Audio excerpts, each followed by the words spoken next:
attiré par les objectifs uniques avec un effet waouh.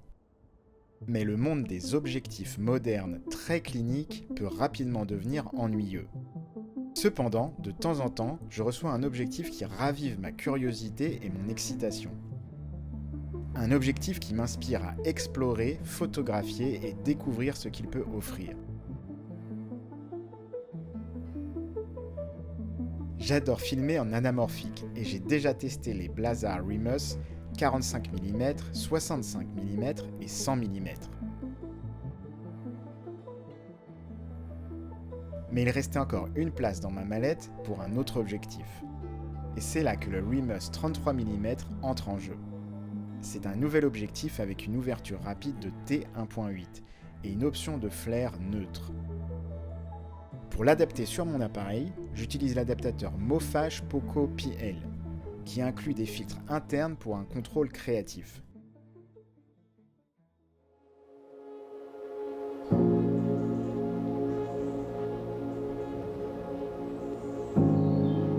Le 33 mm produit facilement des flares, et avec l'option de flair neutre, le flair prend la couleur de la source lumineuse.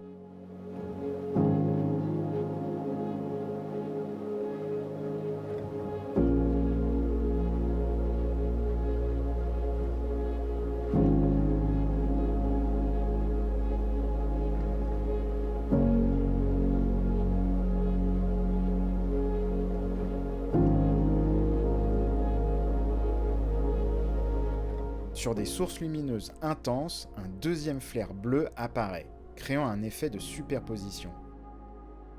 À pleine ouverture, les flares prennent la forme d'un large trait, mais en fermant un peu, ils deviennent plus fragmentés, ce qui selon moi est plus esthétique.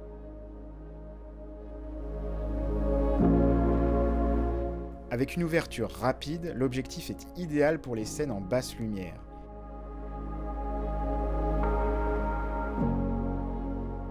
Et couplé avec les capacités en basse lumière du Sony FX3, le résultat est encore plus impressionnant.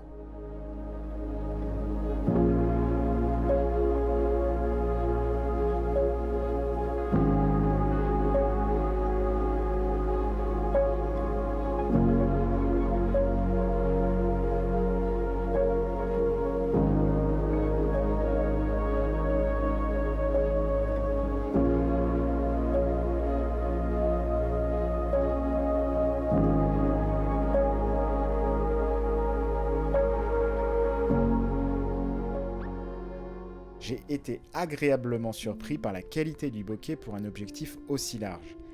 Et la séparation du sujet est même meilleure que ce à quoi je m'attendais.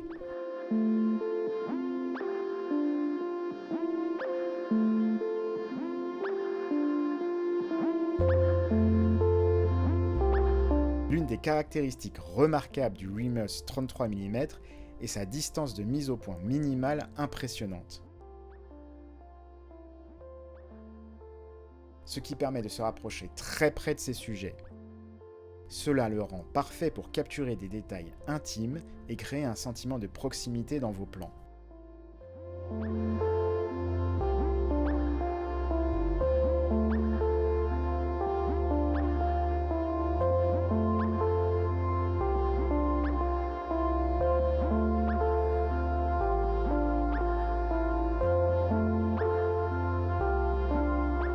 S'il y a une chose pour laquelle cet objectif excelle, c'est bien la capture de plans d'ensemble.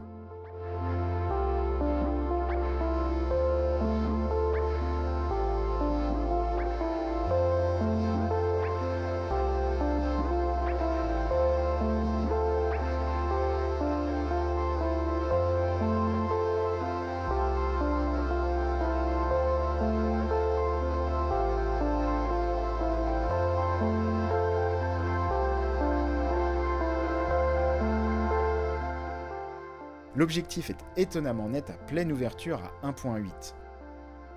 Ce qui est incroyable car la plupart des objectifs anamorphiques perdent considérablement en netteté en dessous de T2. Cependant, à T1.8, les bords du cadre s'adoucissent.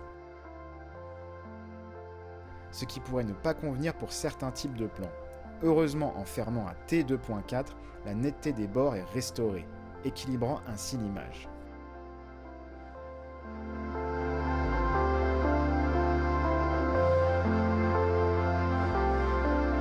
Comme vous l'avez vu au début de la vidéo, cet objectif offre d'excellentes performances en infrarouge. Sans tache rouge ni perte de netteté. Cela en fait une option intéressante pour quiconque souhaite expérimenter avec la réalisation anamorphique en infrarouge.